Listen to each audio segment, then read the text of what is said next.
So what's up guys? So today's topic is how to replace your own spark plug. So ito yung mga tools na gagamitin natin. Socket wrench, extender kasi malalim yung spark plug ng Honda City na gagawin natin, and spark plug socket. So ito nabili ko lang to sa Shopee. Ang presyo nito is 180 ata o 240, mga ganun. Basta 180 to 240 pesos lang to. Ang kinagandahan kasi nito guys, may magnet siya. So mamaya mapapakita ko yung magnet na sinasabi ko, na didikit yung pag tinanggal na natin yung spark plug, didikit na siya ng kusa, hindi yung susungkitin pa natin. So gagamit din tayo ng 10mm para sa mga sa mga nakaharang or pantanggal or yung panglock ng lock ng yung nagbibigay ng power sa spark plug. So at saka guys, gagamit din tayo ng silicone gloves para hindi tayo malangisan kung may mahawakan man tayo langis sa kotse natin, at hindi pasukin ng langis yung kuko natin, which is napakahirap tanggalin ng langis sa kuko, promise. Siguro tatagal yung 3 araw sa kuko mo na hindi mo natatanggal. So kailangan natin gumamit nito, at saka at the same time mahirap magtanggal ng langis sa kamay para na rin doon. Kaya gagamit tayo ng silicone gloves. Sa Lazada lang din yan. Siguro bili ko dyan 200, 500 pieces ata, mga ganun. Check nyo na lang. Tapos gagamit tayo ng 4 na spark plug. Since 4 na spark plug yan, check nyo na lang yung owner's manual nyo. Yung sa akin is 4 spark plug. Ang naka-required dun sa sa owner's manual ko is BKR6E.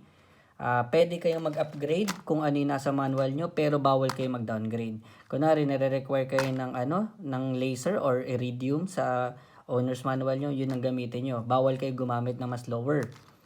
So, ayun guys. So, bago tayo mag-start, ang importanteng tatandaan nyo dyan is bawal nyong gawin yung kotse nyo nang mainit yung makina. Ito madalas mangyari sa mga shop. Kunwari, pupunta kayo doon, tapos sasabihin nyo, pa-tune up. Siyempre, papalitan nila yung spark plug nyo. Ang problema sa kanila, wala silang care eh. Kumbaga, pagdating ng kotse nyo, papalitan ka agad niya. Ang problema kasi, pagka mainit pa yung engine, yung mga metals natin, malambot. Malambot ang metals natin. Pag malambot, mas mabilis mabungi. So pag nabungi ito, yari kayo guys. Promise, ang sakit ng ulo magpagawa ng ang lalagyan pa ng spark plug nasa lower pa eh. So ipapa-machine shop nyo yun pag nabungi nyo yun. So ayun guys, nare-recommend ko kunwari magpapalit kayo ng spark plug, i-overnight nyo na kunwari gabi, tapos bukas ng umaga wag nyo nang paanda rin. Tanggalin nyo na agad yung spark plug nyo, tapos paltan nyo na. So ayun guys, yun lang yung mga tips ko para sa pagpapalit. So simulan na natin to. So sa pagkakaalam ko, meron tayong dalawang sabitan ng stand ng hood. So isa dito and isa dito. So yung ginawa ko is yung pinakasagad para mas may ilaw na makapasok sa engine natin. So we will be using 10mm to remove these 2 bolts para matanggal natin tong cover na to.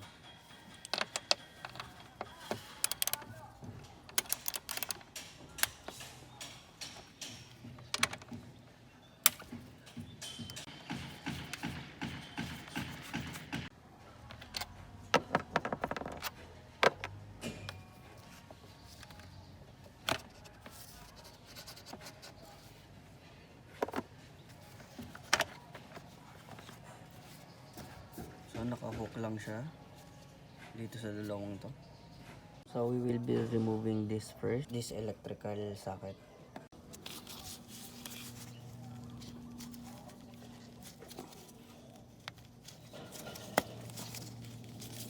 So to remove this, we're gonna push this and pull. Push this and pull. We will be doing this to all 4 spark plug.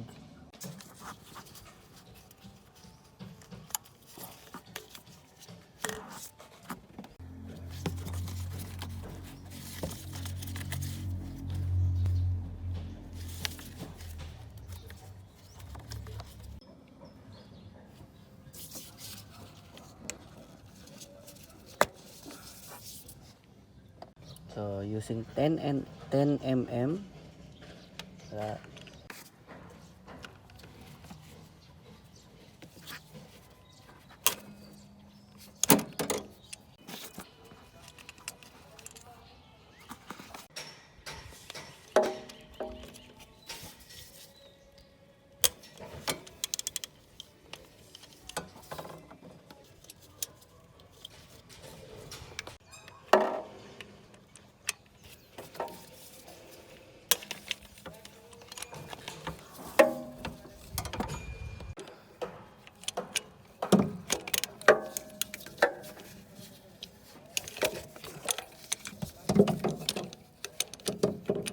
Medyo nahirapan ako dito kasi medyo tago na siya.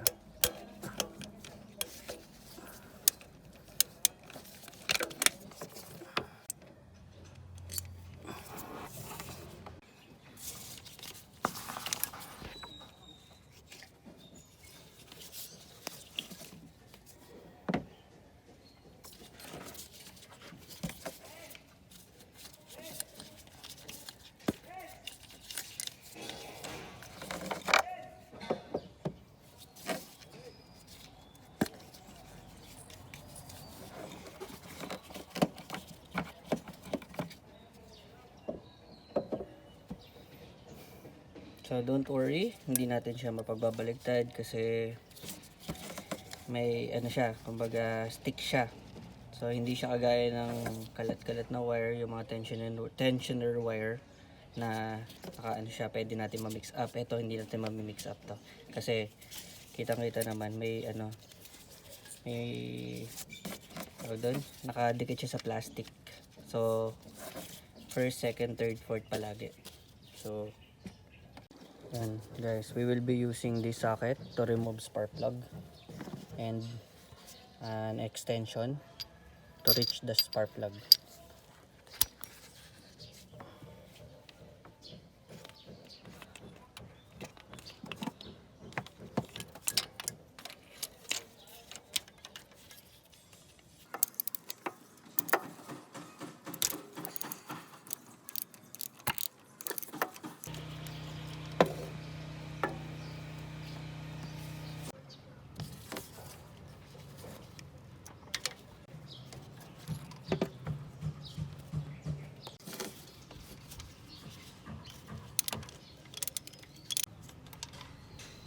Third.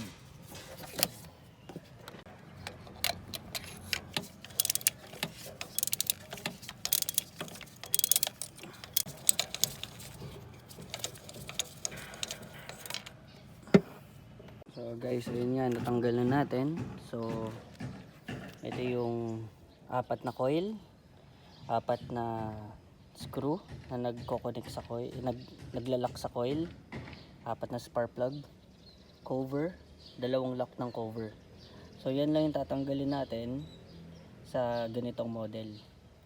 So ayun guys, so install na natin yung bago. Installation of new spark plug. Hand tight nyo lang. Kailangan pumasok na siya ng hand tight. Pagka kunwari nasa kalagitnaan pa lang kayo, humigpit na siya, ulitin nyo, hugutin nyo ulit, tapos ipasok nyo ulit. Kasi mahirap masira o mabungi yung thread nito or ma-cross thread siya.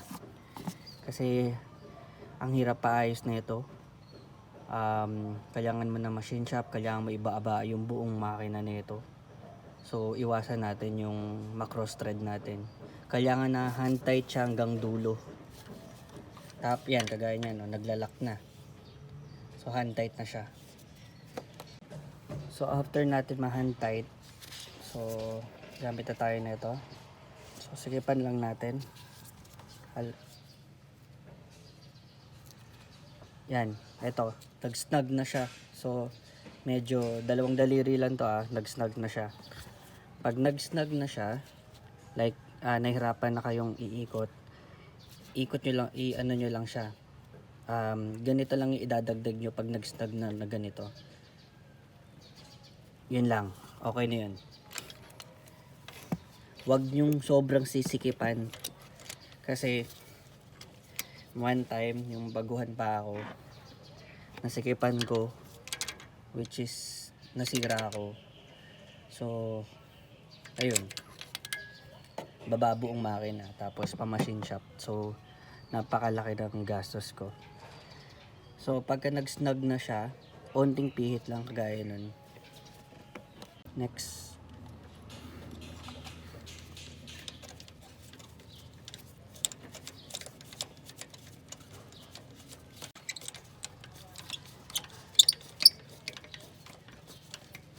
there, hand tight.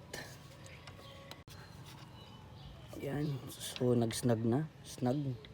Hindi ko na maikot ng, pero wag nyong pepuwersahin guys kumbaga gumamit lang kayo siguro ng mga dalawang daliri. Yan, tapos pag nag-snug na siya, yung pinakamalakas na dalawang daliri nyo lang, tapos ikutin pa natin konti. Yan. Paalala, wag masyadong mahigpit na tipong bubungiin yung mga threads nyo. Sobrang ingatan nyo to, promise. Malaking gastos pagka nasira to. Pasok na natin yung bago.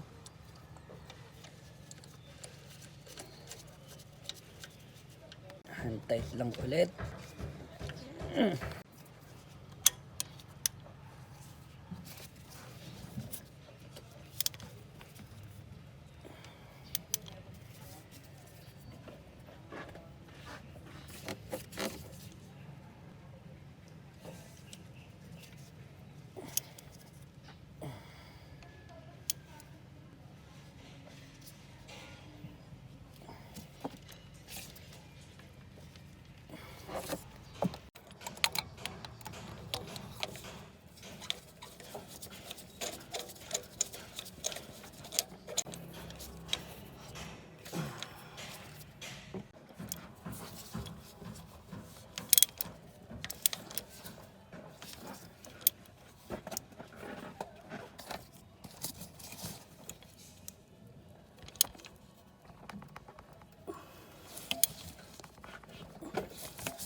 Ginamitan ko siya ng sakit para hindi ako mahirapan.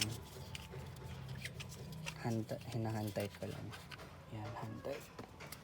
After ng hand tight, i-ano na natin. So ito hindi naman required ang masyadong maigpit. Okay na 'yon.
So yun na guys, so nakapagpalinda tayo ng spark plug, tapos susubukan na natin kung magkakaroon ng problema.